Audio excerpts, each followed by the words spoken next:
Ako po si Sergeant Jennifer Oploro, 856361 Infantry Philippine Army. Na-achieve ko yung BIS EP ko 2023-2024 nang dahil po sa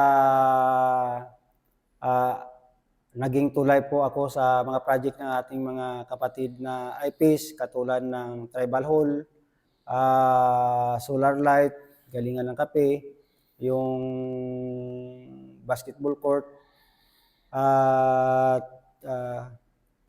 proud po ako na ah, naipa, ah, proud po ako bilang isang Touch Haven IB na na-accomplish ko yung aming misyon para sa mga kapatid nating Dulangan Manubo. At yun lang po sir, magandang hapon sir. Salamat, Master. Thank you po sir at maraming salamat.